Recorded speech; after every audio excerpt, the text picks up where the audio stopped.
it looks like the poor old West Virginia Mountaineers may be all in when it comes to competing in football at the highest level.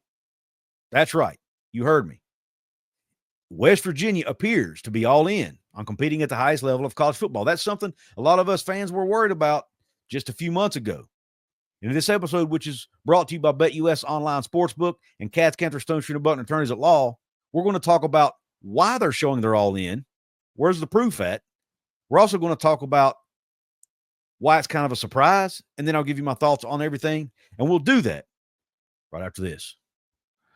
Since 1931, the attorneys at Couz, Cantor, Stone Street, and Buckner have been the voice for victims who have suffered serious injury or death. They have a fierce passion for truth and justice and a sincere compassion for those who have been wronged by others.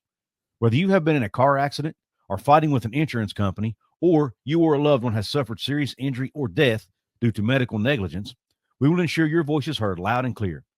Couz, Cantor, Stone Street, and Buckner will ensure there is justice for all West Virginians because we are your lawyer, your voice. Visit us at yourlawyeryourvoice.com. What is up? Welcome into another episode of Couz's Corner. Come on in, make yourself at home, belly yourself up to the bar, and let me pour you out this shot of top-shelf college football news and analysis. Again, we're focusing in this episode on the West Virginia Mountaineers, which, as you can see from behind me, is my team. If you're new here, I report on West Virginia, the Big 12, and conference realignment. Now, let's dive into the content. Poor old West Virginia. They had to fire their AD a couple of years ago in Shane Lyons. They had to bring in Wren Baker, a superstar fundraiser at the AD level. We've heard Wren Baker talk about how West Virginia is near the bottom of the Big 12 in many financial categories. They have one of the lowest budgets, one of the lowest. They're one of the lowest as far as revenue goes. They have the highest debt service of any team in the conference, of any program in the conference. They're in the bottom half when it comes to coaching salaries, and they're in the bottom third when it comes to total NIL payout. It's primarily in football, which came in, I think, last year at an estimated $3.7 million, which, again, was bottom third in the Big 12. We've heard Wren Baker talk about this many, many times, how West Virginia is in a financial pickle, basically. And it had fans worried in this new era of college sports where NIL is king, where everything's based, players, player recruiting and all of this is becoming more transactional. How in the world can a team like West Virginia compete in this new landscape? Then you have the house settlement coming. All of a sudden, now you're going to have to start paying your student athletes from the school directly a total of about $20.5 million throughout their entire athletic department. You got West Virginia school with a budget of about $100 million, having to pay $20 million off the top in revenue sharing. That's $20 million they didn't have. Where's it going to come from? How can they magically make that appear by summer of 2025? How does it happen? How does it happen? Well, then all of a sudden, West Virginia makes the decision to fire Neil Brown. Now, it was a decision I agreed with. I felt like the football program was kind of stuck in limbo, stuck in the mud. It wasn't moving forward. And I guess Wren Baker felt like Neil Brown was just not the guy to lead West Virginia into this next era, so to speak, of college athletics or of college football. So he decides to make a change. Well, Neil Brown has a buyout. West Virginia is going to have to pay Neil Brown about $3 million a year for the next 4 years, assuming he doesn't, until he gets another job, and then obviously it'll be offset, but that's not the point of this discussion. Either way, they're likely going to have to pay Neil Brown a pretty large sum of money for the next 3 years for his buyout. They also have to pay his staff buyout. I mean, we're talking what, $8, $9, $10 million total in payouts over the course of the next 3 years or so that West Virginia's on the hook for. In addition to that revenue sharing money, in addition to all the other expenses they have to deal with. Plus, they're having to try to pay off that debt service that they had, right? That happened under the watch of the previous athletic director. Well, they not only have to pay Neil Brown and his staff buyouts, they also have to hire a new coach. So they bring in Rich Rodriguez. Now they got him at a bargain, $3.5 million year one, extra $100,000 each year up through $3.9 million at the end of the 5-year deal. Pretty good bargain, though. But hey, that's in addition to the money you're paying Neil Brown and his staff. Plus, you got to pay Rodriguez's staff. And you heard Rich Rodriguez mention multiple times in his press conference, they are going to give me the resources to win. You've heard Wren Baker talk about it. We're going to have the resources. You even heard Wren Baker talk about how they were going to be at or near the maximum, or the cap, rather, on revenue sharing. Nobody thought that was going to be possible. How can a school like West Virginia, who's struggling with all these low numbers in revenue, who's near the bottom of the conference, how can they be almost at the full amount in revenue sharing? How? Where's the money going to come from? Then you hear that, well, Rich Rod is not only getting paid, but he's getting $5 million for his assistants and another $2.5 million for his staffers. Neil Brown's assistant pool was right around $4.2 million, thanks to the reporting done by Mike Couz over at 24/7 Sports. That's about $800,000 in additional money West Virginia's giving to Rich Rodriguez for his staff. Again, where's it coming from? Now, it's great. They're going to need it because he can go out and get himself, hopefully, a high-level defensive coordinator to bring into Morgantown to fix the defensive woes we've been dealing with for the last several years. Or maybe he goes out and adds more coaches. Maybe they add more coaches to the staff with that money. Whatever they do with it, it's money Neil Brown didn't have. If you're looking for a brand new sports book, look no further than our good friends over at BetUS Online. At BetUS right now, on your very first deposit, you get a 150% sign-up bonus with promo code YouTube150. Again, promo code YouTube150. You get a 150% sign-up bonus on your first deposit. You also get a 125% bonus on your next two deposits, up to a total of $2,000. Make sure you play responsibly, and remember, you must be 18 years of age or older to play. Now, I know donors are going to step up. There's been a lot of talk about the donors. There's been a lot of talk about, Ken Kendrick, Pat McAfee, and all these others stepping up and giving more money to the program to help out. But how in the world can they foot the bill for all of this money? Now, the school is going to have to figure out a way to bring in revenue, aren't they? To help out. The donors can't be asked to pay for everything. And I'm sure they wouldn't anyways. They want to see that the school's doing their part, I'm sure. Now, we've heard Wren Baker talk about how they're going to build more premium suites. That's a project that's supposed to be coming up in the very near future.